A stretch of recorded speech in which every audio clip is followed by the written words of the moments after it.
Hello बच्चों, good morning. आज हम लोग क्लास 10th के मैथ आर एस अग्रवाल से चैप्टर 1 रियल नंबर्स के एक्सरसाइज 1 को सॉल्व करेंगे। तो चलिए देखते हैं पहले क्वेश्चन नंबर 1 को। तो देखिए क्वेश्चन नंबर 1 में हमें यूक्लिड्स डिवीजन लेमा को डिफाइन करने के लिए कहा गया है। तो चलिए अब डिफाइन करते हैं हम लोग यूक्लिड्स डिवीजन लेमा को।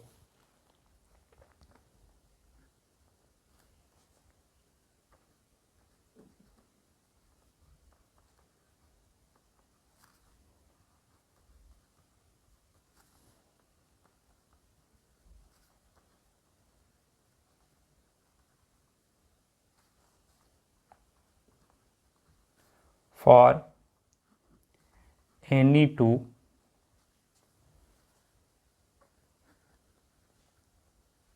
given positive integers a and b, there exist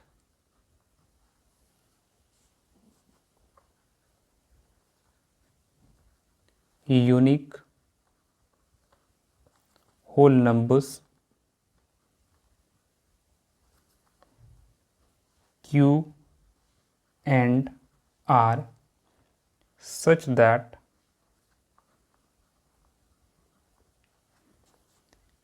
a equals bq plus r, where the value of r will be greater equals 0 but less than b। कहने का मतलब है किसी भी दो given positive integers a and b के लिए unique whole number exist करते हैं q and r such that a equals होगा बी क्यू प्लस आर, जहाँ पे a क्या है, डिविडेंड है, b क्या है, डिवाइजर है, q कोशिएंट है एंड r रिमाइंडर है। एंड r की जो वैल्यू होगी वो ग्रेटर इक्वल्स 0 होगी लेकिन लेस देन b यानी कि डिवाइजर होगी। तो चलिए अब देखते हैं क्वेश्चन नंबर 2 को। तो देखिए क्वेश्चन नंबर 2 में हमें फंडामेंटल थ्योरम ऑफ अरिथमेटिक को डिफाइन करने के लिए कहा गया है।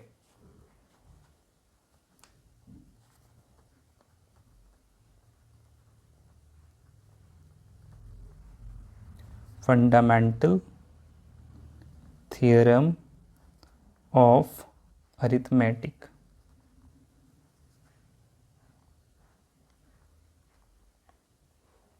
चलिए देखते हैं फंडामेंटल थ्योरम ऑफ अरिथमेटिक क्या है।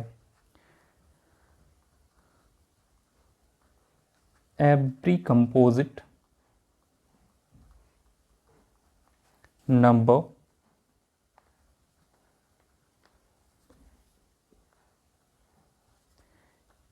can be uniquely expressed as a product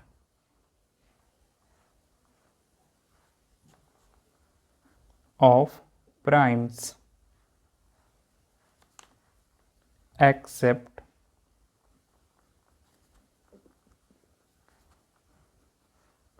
for the order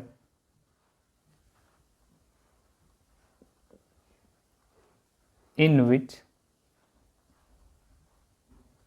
these prime factors occurs। मैं इसे समझाता हूँ एक्सप्लेन करके। देखिए फंडामेंटल थ्योरम ऑफ अरिथमेटिक हमें कहता है कि किसी भी कंपोजिट नंबर को हम यूनिकली एक्सप्रेस कर सकते हैं उसके प्राइम फैक्टर्स के प्रोडक्ट के फॉर्म में, जिसमें कि ऑर्डर मैटर नहीं करेगा। इसे समझने के लिए एक रफ वर्क हम लोग यहाँ पे करते हैं। जैसे कि अगर आपको कह दिया जाए कि आप 12 को उसके प्राइम फैक्टर्स के प्रोडक्ट में एक्सप्रेस करो, तो आप यहाँ पे लिख सकते हो 12 इक्वल्स 2 इंटू 2 इंटू 3, या फिर आप ये भी लिख सकते हो कि 12 equals 3 into 2 into 2।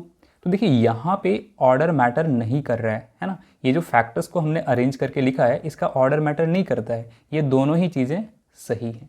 I hope ये बात आपको समझ में आ गया होगा। तो चलिए अब देखते हैं क्वेश्चन नंबर 3 को। तो देखिए इस क्वेश्चन में हमें 360 को इसके प्राइम फैक्टर्स के प्रोडक्ट के फॉर्म में रिप्रेजेंट करने के लिए कहा गया है।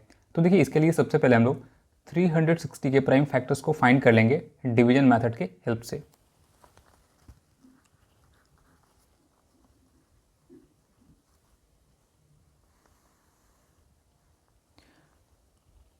तो देखिए अगर हम लोग 2 से डिवाइड करेंगे 360 को तो हमें मिलेगा 180। अगर 180 को 2 से डिवाइड करेंगे तो हमें मिलेगा 90। अगर हम लोग 90 को 2 से डिवाइड करेंगे तो हमें मिलेगा 45। अगेन हम लोग 45 को अगर 3 से डिवाइड करेंगे तो हमें मिलेगा 15। अगर हम लोग 15 को 3 से डिवाइड करेंगे तो हमें मिलेगा 5। यानी कि 360 को हम लोग लिख सकते हैं 2 into 2 into 2 into 3 into 3 into 5। इसे फर्दर लिख सकते हैं हम लोग 2 cube into 3 square into 5 and यही हमारा आंसर है। चलिए अब देखते हैं क्वेश्चन नंबर 4 को। तो देखिए क्वेश्चन नंबर 4 में हमें कहा गया है कि अगर a एंड b दो प्राइम नंबर्स हैं तो हमें a एंड b का HCF फाइंड करना है। तो चलिए इसे सॉल्व करते हैं। तो देखिए a को हम लोग लिख सकते हैं 1 इंटू ए एंड b को हम लोग लिख सकते हैं 1 इंटू बी। एंड देखिए HCF क्या होता है, तो product of common terms with lowest power. And यहाँ पे देखिए कॉमन फैक्टर क्या है, सिर्फ 1 है। Therefore HCF of A and B equals क्या हो जाएगा 1। चलिए अब देखते हैं हम लोग क्वेश्चन नंबर 5 को।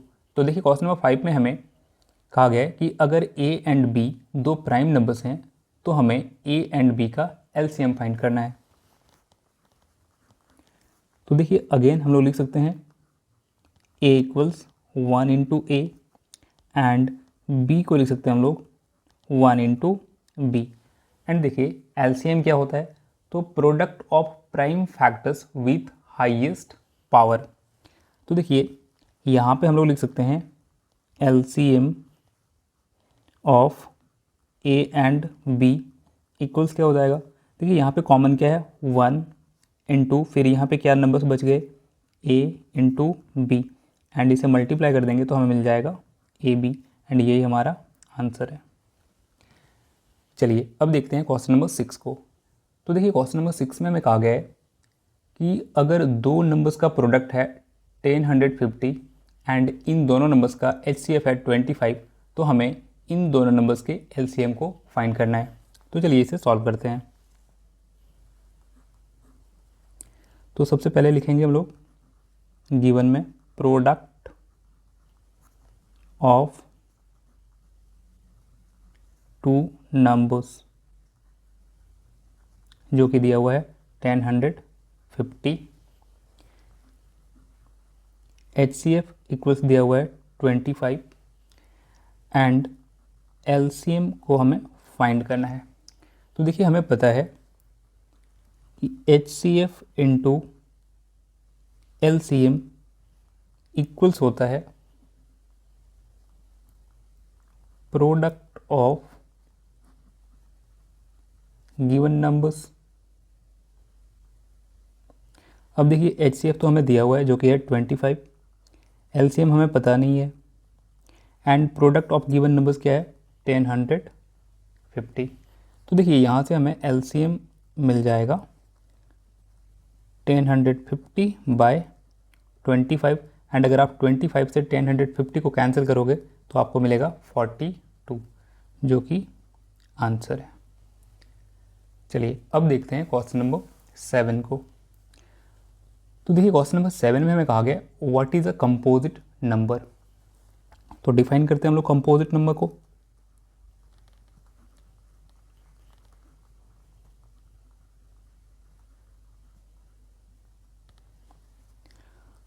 A number having at least 3 factors is called a composite number. ऐसे नंबर्स जिसका कि कम से कम 3 फैक्टर्स होंगे उसे हम लोग कंपोजिट नंबर कहेंगे। तो चलिए अब देखते हैं क्वेश्चन नंबर 8 को। तो देखिए इस क्वेश्चन में हमें कहा गया है कि अगर a and b relatively prime है तो हमें a एंड b के एचसीएफ को फाइंड करना है।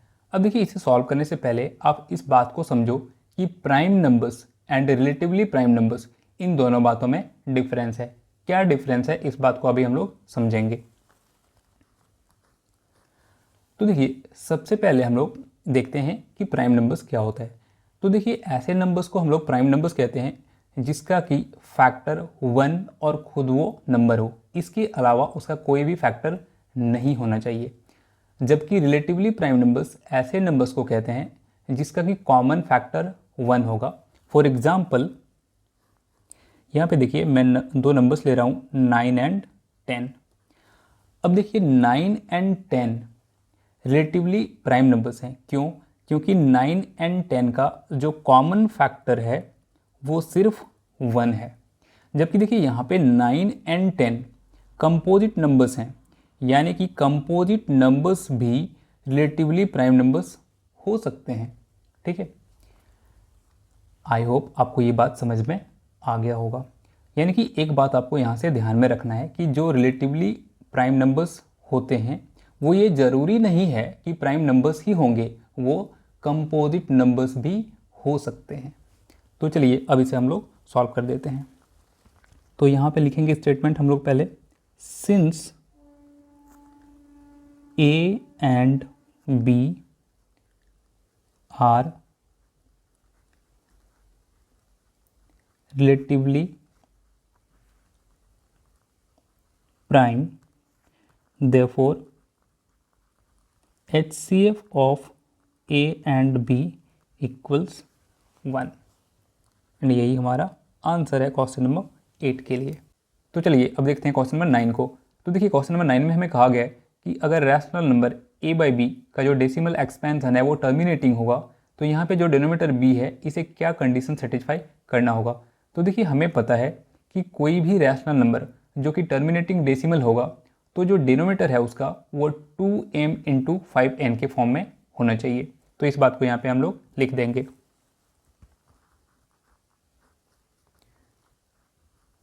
b is of the form 2m into 5n और यही हमारा आंसर है। तो चलिए अब देखते हैं हम लोग क्वेश्चन नंबर 10 को। तो देखिए क्वेश्चन नंबर 10 में हमें एक टर्म दिया हुआ है जिसे कि सिंप्लीफाई करने के लिए कहा गया है। तो सबसे पहले हम लोग इस टर्म को लिख लेते हैं।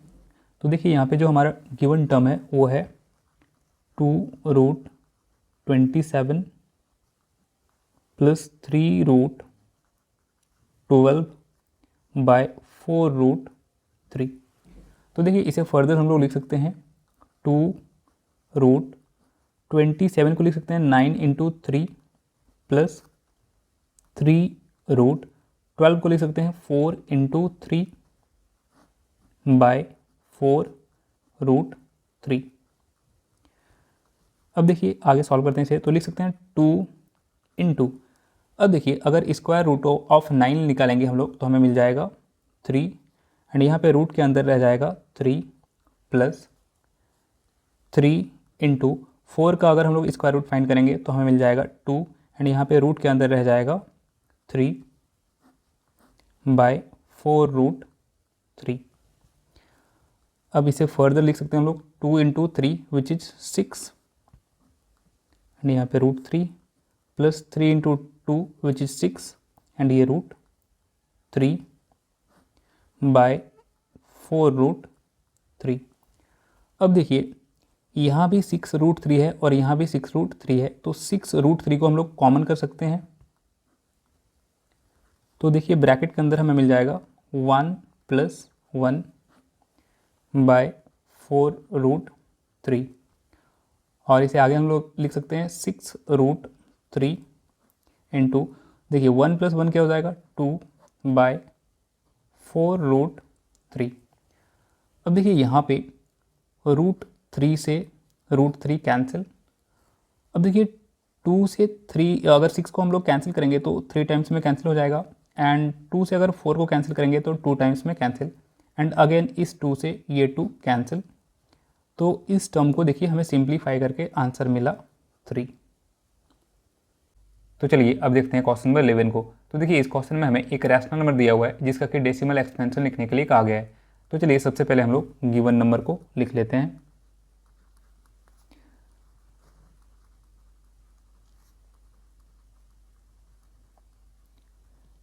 तो देखिए गिवन नंबर है 73/2⁴ इंटू 5⁻3। अब देखिए इसका डेसिमल एक्सपेंशन लिखने के लिए सबसे पहले यहाँ पे डिनोमिनेटर में जो नंबर्स हैं इसके पावर को हम लोग सेम करेंगे, एंड आप ध्यान रखें कि यहाँ पे हमेशा आपको छोटे पावर को बड़े पावर के इक्वल करना है। तो देखिए यहाँ से हम लोग लिख सकते हैं 73/2⁴ इंटू 5⁻3 इक्वल्स 73/2⁴ इंटू, अब देखिए अगर हमें 5³ को 5⁴ बनाना है तो इसमें से एक 5 मल्टीप्लाई करना पड़ेगा, एंड अगर हमने डिनोमिनेटर में से एक 5 को मल्टीप्लाई किया है तो हमें न्यूमरेटर में से भी एक 5 को मल्टीप्लाई करना पड़ेगा।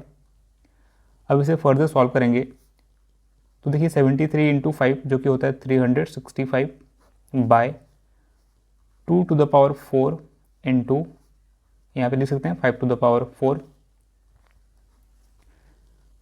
अब आगे से सॉल्व करते हैं तो लिख सकते हैं 365 अब देखिए यहाँ पे जो बेस है ये अलग अलग है एंड पावर सेम है, तो यहाँ पे हम लोग लिख सकते हैं 2 इंटू 5, यानी कि बेस को मल्टीप्लाई कर देंगे एंड इस पे पावर हो जाएगा 4।